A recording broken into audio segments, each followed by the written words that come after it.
Hello everyone, welcome to my YouTube channel. आज मैं आपको NCERT maths class 9th exercise 3.1 से इसका क्वेश्चन नंबर 1 कराऊंगी। देखिए क्वेश्चन 1 है, how will you describe the position of a table lamp on your study table to another person. आपको इस question में बताना है कि आप डिस्क्राइब कैसे करेंगे the position of table lamp. आपके रूम में एक टेबल लैम्प रखा है, ठीक है, और वो आपको उसकी पोजीशन डिस्क्राइब करनी है किसी और को। जैसे मान लीजिए आप अपने फ्रेंड वगैरह को बताना चाहते हैं कि आपका टेबल लैम्प जो है वो कौन सी पोजीशन में रखा है, ठीक है। इसको ऐसे समझ लेते हैं कि ये हो गया टेबल, ठीक है, और इस डायरेक्शन में आपका रखा है लैम्प, या बीच में रखा है या यहाँ रखा है, कहीं भी जहाँ रखा है, ठीक है। तो आपको उसकी पोजीशन डिस्क्राइब करनी है, ठीक है। तो यहाँ से आपको ये जो बताना है ये सारा आपको नंबर्स में बताना है, ठीक है। तो यहाँ पर देखिए, इसकी पोजीशन यहाँ से स्टार्ट करेंगे तो ये हो जाएगी यहाँ से, ये कितने भी सेंटीमीटर या मीटर हो सकती है, ठीक है। अगर टेबल बड़ा है तो मीटर में लिख लेंगे, ठीक है। मैंने आपको एक फिगर रफली ले लिया है समझाने के लिए, ठीक है। मान लीजिए कि यहाँ से इसकी लेंथ हो जाती है 10 सेंटीमीटर मान लेते हैं हम, ठीक है, और यहाँ पर इसकी लेंथ हम मान लेते हैं ये 5 सेंटीमीटर, ठीक है। तो आप कैसे समझाएंगे उसको, इस तरीके से समझाएंगे, ठीक है। और हम इसको लिख कैसे सकते हैं, इसको हम लिख सकते हैं 10, 5, ठीक है। तो इसका मतलब है कि आपका ये वाला जो पोजीशन है ये वाली है 10 सेंटीमीटर, और ये वाली जो पोजीशन है ये है यहाँ से है, ठीक है, 5 सेंटीमीटर। ओके, तो अब आप इसके लिए लिख सकते हैं, क्वेश्चन में आपसे आपसे पूछा है describe the position of table lamp, तो आप लिख सकते हैं यहाँ पर, so the position of table lamp is equal to, ये हो जाएगी 10, 5, ठीक है। तो इस तरीके से आपने इसको दिखाना है, ठीक है। आप कुछ भी ले सकते हैं, यहाँ पर कोई और नंबर भी हो सकते हैं, यहाँ पर 15 ले सकते हैं, आप 27 ले सकते हैं, ठीक है, 25 ले सकते हैं, यहाँ पर इसी तरीके से आप 14 लिख सकते हैं, ठीक है, और कुछ भी लिख सकते हैं आप, जो भी नंबर आप इसको इसके लिए लिखना चाहें, ठीक है। तो ये हो गया आपका फर्स्ट आंसर। अब देखिए इसका क्वेश्चन नंबर 2। इसका क्वेश्चन नंबर 2 जो है, वहाँ यहाँ इस क्वेश्चन में आपको एक स्ट्रीट प्लान दिया हुआ है। अ city has 2 main road which cross each other at the centre of the city. एक सिटी में 2 रोड हैं, ठीक है, ऐसे हो गया और ऐसे हो गया, ठीक है। तो एक सिटी में 2 रोड है, उसको हमने इस तरीके से बना लिया, एक रोड ऐसे हो गया और एक रोड ऐसे हो गया, विच cross each other at the centre of the city. तो ये हो गया सेंटर ऑफ द सिटी, ठीक है। These 2 roads are along the north south direction, ठीक है। तो ये हो गया आपका नॉर्थ साउथ डायरेक्शन, ये वाला, ठीक है, ये हो गया north south direction, and east west direction, ये हो जाएगा ईस्ट वेस्ट डायरेक्शन, ठीक है। All the roads, all the other streets of the city run parallel to these roads and are 200 metre apart. There are 5 streets in each direction. हर एक direction में 5 parts हैं, 5 streets दिए आपको, ठीक है। जैसे कि आप नॉर्थ से लेकर के साउथ तक बनाएंगे तो आप स्केल का जो डिस्टेंस रखेंगे अपना, वो आप रखेंगे 1 सेंटीमीटर, ठीक है। तो 1 सेंटीमीटर रखना है, ओके। यहाँ आ जाएगा वेस्ट, ओके। तो ये रखेंगे हम डिस्टेंस 1 सेंटीमीटर, और इसको इस तरीके से हम बना देंगे स्केल से, ठीक है, ओके। तो हमने 5 गलियां बनानी है, 5 स्ट्रीट्स, 1 2 3 4 5, ओके, 5 हो गया। नेक्स्ट, यूजिंग 1 सेंटीमीटर 200 मीटर, ठीक है, 1 सेंटीमीटर का मतलब है 200 मीटर। और ये आपने, ये तो हमने बनाया नॉर्थ से लेकर के साउथ डायरेक्शन तक, ठीक है। अब हमें ईस्ट टू वेस्ट भी बनाना है, बिल्कुल सेम बनाएंगे, 1 2, इसी तरीके से डिस्टेंस लेंगे 1 2 3 4, ठीक है। ये ऊपर चला जाएगा और तो यहाँ आ जाएगा 5, ठीक है। ये हो गया आपका ये 1 2 3 4, और ये ऊपर कर देते हैं और थोड़ा सा, ठीक है। मैं रफली बना रही हूँ, आप इसको स्केल की हेल्प से बिल्कुल अच्छा सा बनाइएगा, ठीक है। तो ये बन गया हमारा, ये जो एक यूनिट जो यहाँ पर, ये जो पूरा बॉक्स है, ठीक है,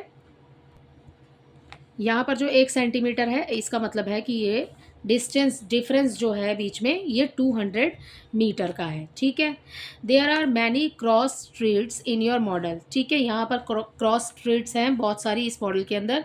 क्रॉस स्ट्रीट्स क्या होती हैं, जहाँ पर ये मिल रहे हैं पॉइंट्स, बहुत सारे बने हुए हैं इसमें, क्योंकि ये वाले जो रोड है और यहाँ से ये वाला जो रोड है, यहाँ भी मिल रहा है, यहाँ भी मिल रहा है इस लाइन के अकॉर्डिंग, ठीक है। बहुत सारे हैं इसमें जो क्रॉस स्ट्रेट्स बने हुए हैं।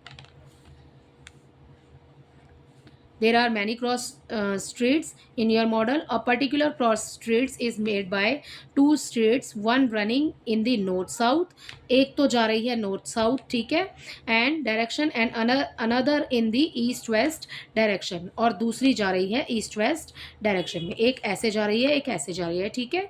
तो इस तरीके से स्ट्रीट्स बनाई है हमने, जैसे कि इनको नाम दे देंगे हम स्ट्रीट 1 2 3 4, ठीक है, इस तरीके से, और यहाँ पर भी 1 2 3 4, right.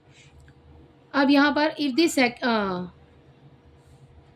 Each cross streets is referred in the following manner, if the second street running in the north south direction, अगर सेकेंड स्ट्रीट जो है वो नॉर्थ साउथ डायरेक्शन में जा रही है, ये है हमारी नॉर्थ साउथ डायरेक्शन जो हमने लंबी वाली लाइन डाली है, ठीक है। ये हमारी स्ट्रीट 1 हो गई, ठीक है, ये हमारी स्ट्रीट 2 हो गई, ये हमारी स्ट्रीट 3 हो गई, ये हमारी स्ट्रीट 4 हो गई, ठीक है, और ये हमारी स्ट्रीट 5 हो गई, ठीक है। इसी तरीके से हम इसे भी नाम देंगे, ये हमारी S1 हो जाएगी, ये हो जाएगी S2, ये हो जाएगी S3, and this is S4, and last हो जाएगी, ये हो जाएगी S5, ठीक है। तो हमने इनको भी नाम दे दिया है। अब यहाँ पर हमें क्वेश्चन में बोला है second street running in north south, north south में, नॉर्थ से लेकर के साउथ में सेकंड स्ट्रीट, इसका मतलब है कि ये वाली लाइन, ठीक है, देखिए ये वाली लाइन, ठीक है, okay. And fifth in the east west direction, पांचवी जो है वो ईस्ट वेस्ट डायरेक्शन की है, ठीक है, ये हो गई ईस्ट वेस्ट, ईस्ट से लेकर के वेस्ट तक, यानी कि ये वाली लाइन पांचवी स्ट्रेट, ठीक है। तो ये जहाँ मिल रही हैं east west direction meet at same crossing, ये जहाँ सेम क्रॉसिंग पर मिल रही हैं, नॉर्थ से लेकर के साउथ तक दूसरा नंबर और ईस्ट से लेकर के वेस्ट तक पांचवा नंबर, ये जहाँ मिल रही हैं उसको हम कैसे लिखेंगे, उसको हम लिखेंगे 2 5, ठीक है, 2,5, इस तरीके से हम इसको लिखेंगे। आगे देखिए, then we will call this cross street. अब हम इसको कैसे लिख सकते हैं 2,5 और इसको हम कहेंगे क्रॉस स्ट्रीट, ठीक है। एक ऐसे जा रही है और एक ऐसे जा रही है, ये जो नॉर्थ से लेकर के साउथ तक जा रही है ये 2 नंबर, और ये जो ईस्ट से लेकर के वेस्ट तक लाइन जा रही है वो 5वां नंबर, ठीक है। तो ये जहाँ पर मिल रही हैं उसको हम कहेंगे क्रॉस स्ट्रीट, जिसको जैसे कि हम चौराहा भी बोल सकते हैं, ठीक है, ये क्रॉस कर रही हैं एक दूसरे को। Using the convention find how many cross streets can be refer to as 4,3, ठीक है।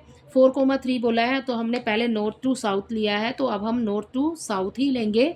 फोर्थ लाइन लेनी है हमें नॉर्थ की, ठीक है, फोर्थ स्ट्रीट, ये हो गई हमारी फोर्थ स्ट्रीट नॉर्थ की, और थर्ड स्ट्रीट होगी हमारी ईस्ट से लेकर के वेस्ट तक, थर्ड वाली ये और फोर्थ वाली ये, ठीक है। तो ये हो गया हमारा पॉइंट यहाँ पर, ठीक है। तो हम इस पॉइंट को कैसे लिखेंगे, इसको हम लिखेंगे जैसे हमें दिया है 4,3, ये हो गया नॉर्थ साउथ और ये हो गया ईस्ट वेस्ट, ठीक है। अब सेकंड आपको दिया है how many cross streets can be refer to as 3 4, तो यहाँ पर इसकी थर्ड, ये हो गई इसकी थर्ड, और इस ईस्ट से लेकर के वेस्ट की फोर्थ, ये आ गया आपका ये वाला पॉइंट। तो ये वाला जो पॉइंट हो जाएगा आपका, ये हो जाएगा 3 4, ठीक है। तो हमने उसको इस ग्राफ पर रिप्रेजेंट कर दिया है अपने सारे पॉइंट्स को, ठीक है। इसमें पूछा है आपसे हाउ मैनी क्रॉस स्ट्रीट्स, कितनी cross streets can be referred कितनी क्रॉस स्ट्रीट्स हो सकती हैं, तो इसमें एक ही हो सकती है, 3 और 4 कोई और नहीं मिलेगी आपको, ठीक है, क्योंकि थर्ड नंबर पर ये है और फोर्थ नंबर पर ये है, तो इसमें दूसरी कोई भी पॉसिबल नहीं है। बट जो बनेगा वो आपका ग्राफ इसी टाइप से बनेगा। तो इसका क्वेश्चन नंबर 1 और क्वेश्चन नंबर 2 आपका सॉल्व हो गया है, ठीक है। क्वेश्चन नंबर 1 देखिए, आपको पोजीशन बतानी है एक टेबल लैंप की। आपका टेबल के ऊपर जो लैंप है वो कहीं भी हो सकता है, ठीक है, जैसे मान लीजिए यहाँ हो सकता है, तो आप उसकी पोजीशन अगर किसी को डिस्क्राइब कर रहे हैं तो वो आपको नंबर्स में डिस्क्राइब करनी है, ठीक है। और उसको आप कैसे डिस्क्राइब करेंगे, जैसे कि अभी मैंने पहले एग्जांपल में तो यहाँ लिया, अब मान लीजिए मैं यहाँ ले लेती हूँ, तो इसको ऐसे एग्जांपल में आप डिस्क्राइब करेंगे इस तरीके से, ठीक है, या फिर आप ऐसे भी कर सकते हैं, ओके। तो आपको नंबर्स में लेना है, जैसे कि यहाँ पर ले लेते हैं 4 और ये हो जाएगा नंबर 5, ठीक है। आप कुछ भी नंबर लिख सकते हैं यहाँ पर, तो 4,5 भी आ सकता है, ठीक है, आप कैसे भी इसको लिख सकते हैं। तो इसी के साथ आपका ये एक्सरसाइज 3.1 में 2 ही क्वेश्चन थे और दोनों ही सॉल्व हो गए हैं। आई होप ये आपको अच्छे से समझ आया होगा। Thank you.